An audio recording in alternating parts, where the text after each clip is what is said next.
Hi, I'm Sharon Bill. As I progress through the ABRSM Grade 2 2022 Practice Exam Paper booklet, let's take a look at Practice Exam Paper B.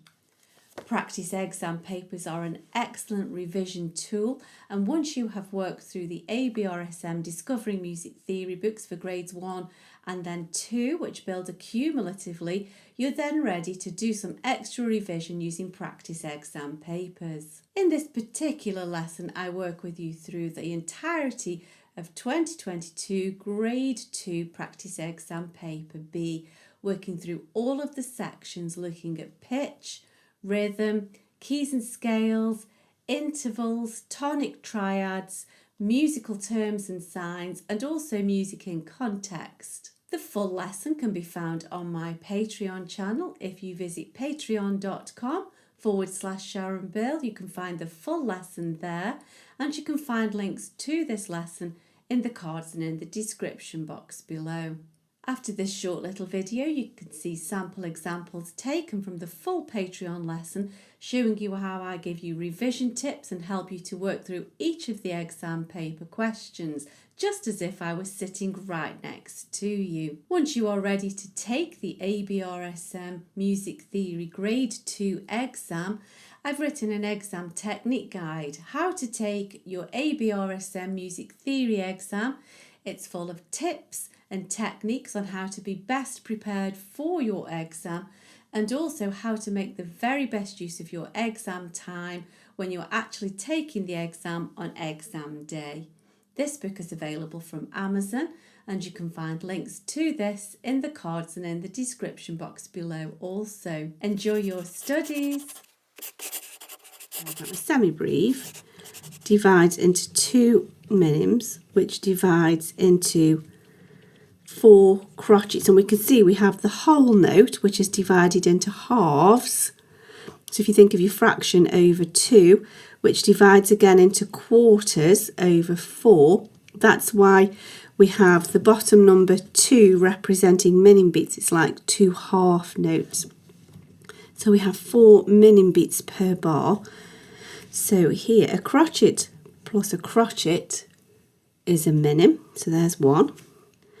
And then a crotchet, half as much again, is a quaver. A quaver plus a quaver gives us a crotchet, so we have a crotchet there, and then the dot and the quaver gives us a crotchet, all of which gives us a minim beat. And then we have a crotchet and a crotchet, that's a minim beat. So we have 1, 2, 3, and then here we have a minim beat rest, so there is our 4th.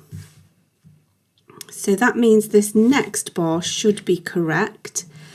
So a quaver plus a quaver is a crotchet, a quaver plus a quaver is a crotchet, 2 crotchets is a minim, and we can see that it's beamed to show that minim beat. We have a crotchet, quaver plus quaver gives us a crotchet. With this crotchet, there's our minim beat, and then 1, 2, 3, 4. So this is correct, because if that bar has got 4 minims in, this bar should also have 4 minims in. And if you get stuck kind of here, you can always work backwards. Because we can see we've got a full bar, you could always work it backwards if you get stuck, just to double check yourself. So in the treble clef, now we have a key signature of F sharps, so we need to just see if that applies. It's every good boy. So it's a B in the treble clef, so the sharp doesn't apply to this note. So don't get thrown off scent, no need for that. That's the key signature, not the note. We need to circle the correct key for each of these 2 melodies, and we can only answer that when we look at the clues we're given here. We're in the bass clef. We have here a G sharp, and then we have here a C sharp, and then we have here an F sharp. So which key would require F, C, G sharp? And we've actually already answered that in our first question. We know that A major has those 3 sharps, and so it must be that, if you feel it's necessary. So we know that the scale of G major is G, A, B, C, D, E, F, G, and of course the F is sharpened, and these are steps 1, 2, 3, 4, 5, 6, 7, 8 of the scale.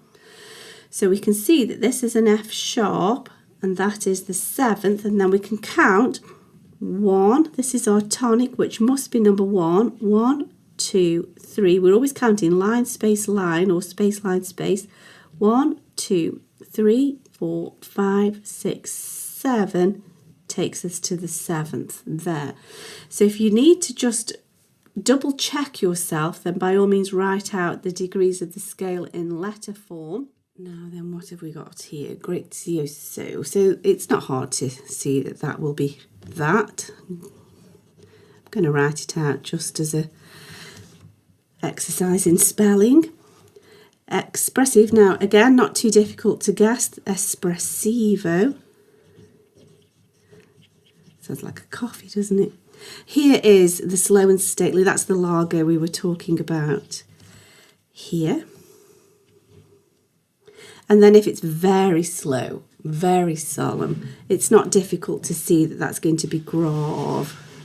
It's a grave occasion, it's a solemn occasion. So we can see the word association there, can't we? So we know that's the one we want. So where is there a pause? Well, how do we know where there is a pause? And we know that this is the fermata or the pause sign, or it could be like that under a note. So where do we find that? And it's sensible to guess that it's going to come at the end. Big, long, dramatic finish. And it does indeed, but you know, quick glance and we can find that. So that's bar 8.